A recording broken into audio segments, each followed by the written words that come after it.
어제는 의인은 흥하리로다 라는 제목으로 말씀을 살펴봤습니다. 의인은 입술의 열매가 지켜주고 지혜가 지켜주며 하나님의 말씀이 지켜주기 때문에 흥하게 된다고 했습니다. 오늘 본문에서는 정직에 대해서 강조하고 있습니다. 이미 어제 묵상한 본문 잠언 10장 3절과 잠언 10장 31절과 32절 말씀에서 거짓말하는 혀는 자릴 것이라고 말했고 악인의 입은 거짓을 말할 뿐이라고 언급을 했습니다. 그러면서 11장에 들어가서는 정직의 소중함을 강조하고 있습니다. 하나님은 속임수를 미워하시고 정직한 거래를 기뻐하시는 분이십니다. 본문에서는 정직한 자는 흥하게 되지만 악인은 반드시 멸망할 것이라고 했습니다. 정직하다는 말은 거짓이 없고 간사가 없다는 그런 말이기도 합니다. 또한 정직하다는 말은 하나님 앞에서 숨김이 없고 깊은 하나님과의 그 친밀감이 있다는 그런 말씀이기도 합니다. 그 대표적인 사람이 바로 다윗을 예로 들을 수 있습니다. 다윗이 하나님께 인정받을 수 있었던 것은 그가 하나님 앞에 정직한 사람이었기 때문입니다. 그가 여러 가지 몇 가지 이런 범죄를 치명적인 범죄를 저질렀지만 그러나 하나님께서는 여전히 다윗을 좋아하셨고 그를 기뻐하셨습니다. 내 마음에 합한 자라고 말씀을 하셨습니다. 열왕기상 3장 6절이나 14장 8절에 보면 그 말씀에서도 역시 다윗이 하나님 보기에 정직하게 행하였다는 그런 말씀을 하고 있습니다. 이렇게 하나님은 정직한 것을 좋아하십니다. 이런 여러 가지 정의들을 볼 때에 정직이라는 말과 의인이라는 말, 정직한 사람과 의인이라는 그런 말은 거의 동일한 말로 사용이 되어진다고 볼 수가 있습니다. 그래서 오늘은 이 정직하게 살라는 제목으로 말씀을 살펴보도록 하겠습니다. 첫째로 정직한 삶은 하나님이 기뻐하십니다. 1절 말씀입니다. 속이는 저울은 주님께서 기뻐하셔도 정확한 저울추는 주님께서 기뻐하신다. 1절 다시 읽겠습니다. 속이는 저울은 주님께서 미워하셔도 정직한 저울추는 주님께서 기뻐하신다. 솔로몬 시대에는 무역이 아주 활발하게 진행되던 시대였습니다. 아마 가장 활발한 무역을 하고 있었던 그런 기간이 아니었나 생각이 듭니다. 많은 상인들이 물건을 사고 파는데 저울을 사용했습니다. 그러는 중에 저울추가 정확하지 않은 것을 사용하는 그런 사람들도 있었습니다. 그러면서 상거래에 있어서 이 부정한 이득을 챙기려고 하는 사람들이 많이 있었다는 것입니다. 하나님은 이와 같이 이 속이는 것을 미워하신다고 했습니다. 그러나 정확한 저울추는 하나님께서 기뻐하신다는 겁니다. 다시 말하자면 정직한 것을 기뻐하신다는 말씀입니다. 비록 사람 사이에 이루어지는 상거래이지만 하나님은 이것을 보고 계신다는 겁니다. 그래서 정직하지 못하고 속이는 것을 하나님이 미워하신다는 것을 여기서 말씀하고 있습니다.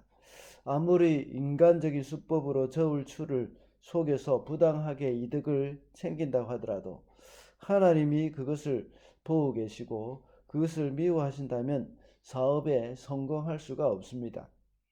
비록 사람이 생각하기에 이득이 좀 적다고 하더라도 하나님이 그것을 기뻐하신다면 그 사업을 성공하는 것입니다. 정확한 저울추는 모든 사람 앞에서 정확한 것입니다. 지위 고하를 막론하고 아이든지 어른이든지 모든 사람 앞에서 정확합니다. 정직하지 못한 사람은 이 순진하고 이렇게 순수한 사람, 또 어린아이와 같이 순박한 이런 사람들을 속이려고 합니다. 그리고 사람을 봐가면서 이 사람을 속이다가 큰일 나겠다 하는 그런 생각이 드는 그런 사람에게는 꼼짝도 못하지만 또 만만한 사람에게는 속이고 또 돈을 갈취합니다. 오늘날과 같이 거짓과 속임수가 너무나도 많은 이 시대를 볼 때에 정말 마음이 아픕니다. 한국에서는 보이스 피싱이라는 그런 범죄가 얼마나 많은지 모릅니다.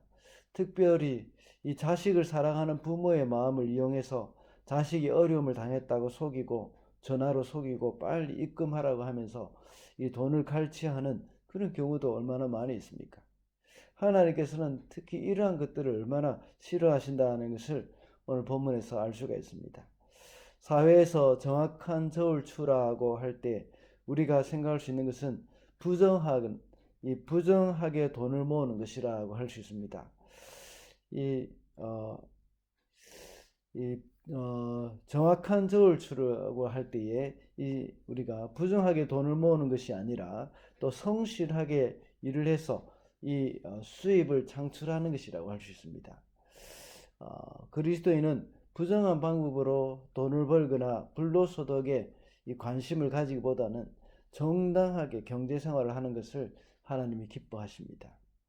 그리스도인이라면 아무리 불법이 아니라고 하더라도 열심히 성실하게 일을 해서 이 살기를 원하는 그런 사람들의 마음을 아프게 하는 일이라면 하지 않는 것이 좋습니다.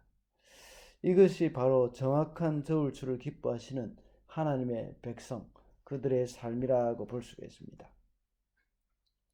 둘째로 정직한 삶은 공경에서 건짐을 받습니다. 6절입니다. 정직한 사람의 옳은 행실은 그를 구원하지만 반역하는 사람은 제 욕심에 걸려 넘어진다. 여기서 말하는 구원이라는 말은 1차적으로 종말적인 구원을 가리키기도 합니다. 또 영혼의 구원을 가리키기도 합니다. 그러나 이 세상을 살아갈 때 여러 가지 삶의 공경으로부터 구원을 받는 그런 의미도 포함이 되어 있습니다. 세상을 살아갈 때 보면 현실이 좀 다르게 느껴집니다. 이 정직하게 사는 사람은 함정에 걸리는 것처럼 보입니다. 그러나 속이는 사람들은 미꾸라지처럼 참 잘 빠져나가는 것 같습니다. 그러나 주님은 분명히 이 정직한 길이 구원의 길이라고 말씀을 하고 있습니다. 우리가 비록 정직하게 살다가 억울한 일을 당했을 때에 하나님을 생각해야 합니다. 그럴 때 하나님 앞에서 떳떳하게 여겨진다면 우리의 마음은 편안합니다. 하나님이 책임져 주실 것이기 때문입니다. 궁극적인 승리는 바로 나에게 있다는 그런 생각이 들기도 합니다. 그래서 베드로전서 2장 20절에는 오직 선을 행함으로 고난을 받고 참으면 이는 하나님 앞에 아름다우니라 고 말씀하고 있습니다. 하나님이 그의 삶의 공경에서 건져주시기 때문입니다. 그래서 베드로전서 4장 19절에서 말씀하기를 그러므로 하나님의 뜻대로 고난을 받는 자들은 또한 선을 행하는 가운데 그 영혼을 미쁘신 조물주께 부탁할지어다 라고 했습니다. 하나님이 이렇게 고난받는 의인을 기억하신다는 겁니다. 그리고 때가 되면 건져주십니다. 이것이 바로 하나님의 구원입니다. 하나님 보시기에 정직했던 다윗을 공경에서 항상 하나님께서는 건져주셨습니다. 다윗의 삶 가운데서 바로 이것이 증명이 되어진다는 것입니다. 마지막으로 정직한 삶은 이웃까지 복을 받게 됩니다. 11절입니다. 정직한 사람이 축복하면 마을이 흥하고 악한 사람이 입을 열면 마을이 망한다. 여기서 말하는 정직한 사람이 축복한다 하는 그 말은 하나님께 복을 달라고 기도하는 것이죠. 그리고 더 나아가서 그 마을에 대한 그의 선행까지도 이 정직한 사람이 복을 빌어주는 그것뿐만 아니라 그 정직한 사람이 마을에 대해서 행하는 그 선행까지도 포함하는 것입니다. 이 말씀은 이 마을 공동체에 그 정직한 사람이 적극적으로 참여하는 것까지 포함이 되는 것입니다. 그런 결과로 인해서 그 마을이 흥하게 된다고 오늘 본문에서 말씀하고 있습니다. 다시 말하자면 이 정직한 사람은 그 사람의 존재로 인하여서 주위에 있는 이웃까지도 복을 받게 된다는 것입니다. 우리가 잘 알고 있는 이집트의 노예로 팔려간 요셉으로 인해서 보디발의 집이 복을 받았다는 말씀입니다. 그리고 요셉이 총리가 되었을 때도 역시 요셉으로 인하여서 이집트가 복을 받았다는 것입니다. 이것은 정직한 사람의 그 존재 자체뿐만 아니라 또 정직한 사람이 그 사회, 그 공동체 안에 공헌하는 그 선행, 또 그들의 행위, 적극적인 참여 이런 것을 통하여서 그 공동체가 복을 받게 되어진다는 것입니다. 이것이 바로 하나님 백성들의 복입니다. 하나님이 아브라함에게도 너는 복이 될 것이라고 하셨습니다. 개역 한글 성경에서는 너는 복의 근원이 될지라고 말씀을 하셨습니다. 너를 축복하는 자를 축복하고 너를 저주하는 자를 내가 저주하겠다 하고 말씀하셨습니다. 오늘 본문에서도 역시 이와 같은 말씀을 하는 것입니다. 정직한 자는 그 이웃까지도 흥하게 된다는 말씀입니다.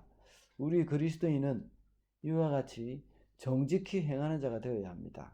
세상은 항상 정직하게 살면 손해를 본다고 속이지만 하나님의 백성은 항상 정직한 삶을 살아야 합니다.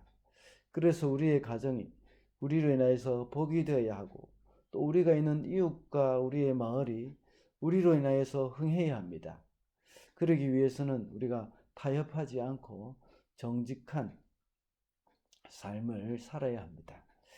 말씀을 맺겠습니다. 오늘은 정직하게 살라는 제목으로 말씀을 살펴봤습니다. 정직한 삶은 하나님이 기뻐하시는 삶이고 공경에서 건짐을 받으며 이웃까지 흥하게 된다고 했습니다. 오늘도 하나님이 보시기에 정직하게 살아가는 저와 여러분이 되시기를 바랍니다.